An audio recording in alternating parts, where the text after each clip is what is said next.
ఈ బిజినెస్ ఏదైనా మీ ఊర్లో ప్రమోషన్ చేయాలంటే అది సుమన్ టీవీతోనే సాధ్యం. ఇప్పుడే సంప్రదించండి.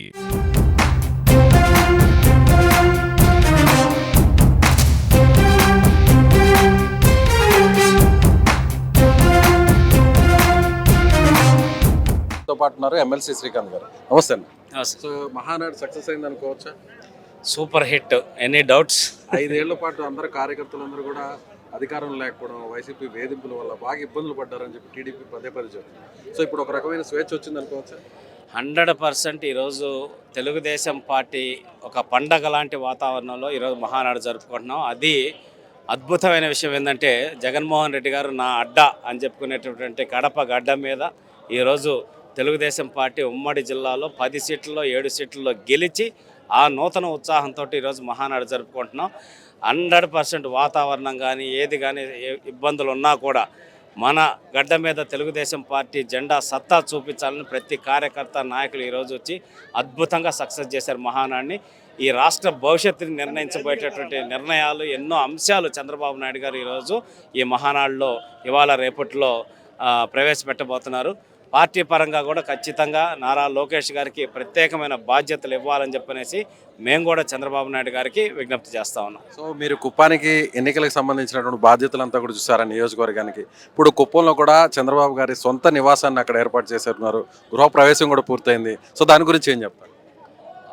చంద్రబాబు నాయుడు గారు ఎప్పుడు అక్కడ ప్రజల గుండెల్లో ఉన్నాడు. అందుకని ఆయన ఎప్పుడు ఇంటి విషయం కానీ అవన్నీ కూడా ఎప్పుడు ఆలోచించలేదు. కాకపోతే అందరు ప్రజలు నాయకులు అందరి కోరిక మీదకు ఖచ్చితంగా ఒక ఇల్లు కట్టుకుంటే బాగుంటుంది అనేది ఆలోచించి ఒక మంచి హౌస్ని అక్కడ కట్టారు. అయితే ఎంత నీచమైన రాజకీయాలు చేశారంటే వైఎస్ఆర్సీపీ వాళ్ళు ఆఖరికి ఆ ఇంటి పర్మిషన్ ఇవ్వడానికి కూడా ఇబ్బందులు పెట్టి ఆపి 6 నెలల పాటు పర్మిషన్ ఇవ్వకుండా ఇబ్బంది పెట్టే పరిస్థితి చేశారు.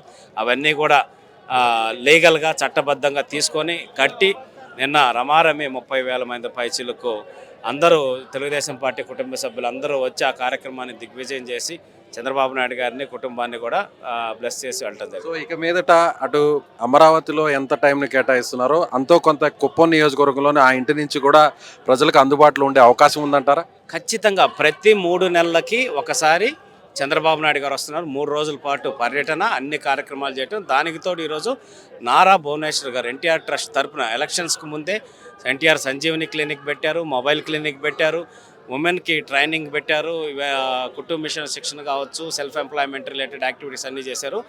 ఒక ఫేజు ఒక 3 మంత్స్కి 2 to 3 మంత్స్కి మధ్య మేడం గారు వస్తే తర్వాత చంద్రబాబు నాయుడు గారు అట్లా కుటుంబ సభ్యులు ఇద్దరు భార్య భర్త ఇద్దరు తల్లి తండ్రి లాగా ఈరోజు కుప్పం కుటుంబ సభ్యులందరికీ అందుబాటులో ఉంటూ అన్ని సేవా కార్యక్రమాలు చేస్తున్నారు. వచ్చినప్పుడు అన్ని గ్రీవెన్సెస్ స్వీకరించి మేడం గారు అయితే మరీ ముఖ్యంగా మహిళల అభ్యున్నత కోసం ఎన్నో కార్యక్రమాలు రూపొందిస్తున్నారు. అలీప్ అనే సంస్థని తీసుకురావటం, సెల్ఫ్ ఎంప్లాయ్మెంట్ క్రియేట్ చేసే విధంగా కూడా కార్యక్రమాలు రూపొందిస్తున్నారు. సో మీలాంటి సామాన్య వ్యక్తులందరూ కూడా ఇప్పుడు పెద్ద పెద్ద పదవులను అధిరోహించే ఏకైక పార్టీ తెలుగుదేశం పార్టీ అంటారు. సో కార్యకర్తలకి ఈ సందర్భంగా మీరేం చెప్తారు?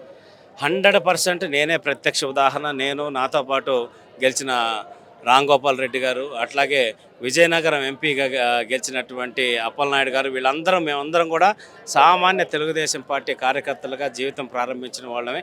పార్టీలో ఆల్మోస్ట్ 15 to 20 years పని చేసుకుంటూ వచ్చాం. మేము చంద్రబాబు నాయుడు గారిని మా పార్టీని ముందుకు ఎలా తీసుకెళ్లాలని ఒక ఆలోచనతో మాత్రమే చేసుకుంటూ వచ్చాం. కష్టపడిన వారికి ప్రతి ఒక్కరికి గుర్తింపు ఉంటుంది. చిన్న స్థాయి వరకు పెద్ద స్థాయికి వెళ్తాడు అనే దానికి చంద్రబాబు నాయుడు గారు ఎప్పుడు కార్యక్రమాలు యువ రక్తాన్ని ప్రోత్సహిస్తారు. దాంట్లో మరీ ముఖ్యంగా నారా లోకేష్ గారు వచ్చిన తర్వాత 40% ఖచ్చితంగా యువతకి బాధ్యతలు ఇవ్వాలని పట్టుబట్టి అన్ని ఎమ్మెల్సీ ఎన్నికల్లో కావచ్చు, అట్లాగే మొన్న జరిగిన జనరల్ ఎలక్షన్లో కావచ్చు, అన్నింటిలో కూడా 40% యువతకు అవకాశం ఇచ్చి మాలాంటి వాళ్ళందరినీ కూడా నాయకులుగా తయారు చేశారు. Thank you. సో ఇది ఎమ్మెల్సీ శ్రీకాంత్ గారు చెప్తున్నట్టుగా పార్టీలో తెలుగుదేశం పార్టీలో ముఖ్యంగా కార్యకర్తలు కష్టపడి పనిచేస్తే ఒక సరైనటువంటి గుర్తింపు రావడానికి తన ప్రస్థానం ఒక చక్కని ఉదాహరణ అని, కార్యకర్త స్థాయి నుంచి ఈరోజు నేను ఎమ్మెల్సీగా మారానంటే అది ఒక తెలుగుదేశం పార్టీ ఇచ్చినటువంటి అవకాశం అని ఆయన అంటున్నారు. కెమెరామెన్ మహేష్తో విజయ్, సుమన్ టీవీ, కడప నుంచి.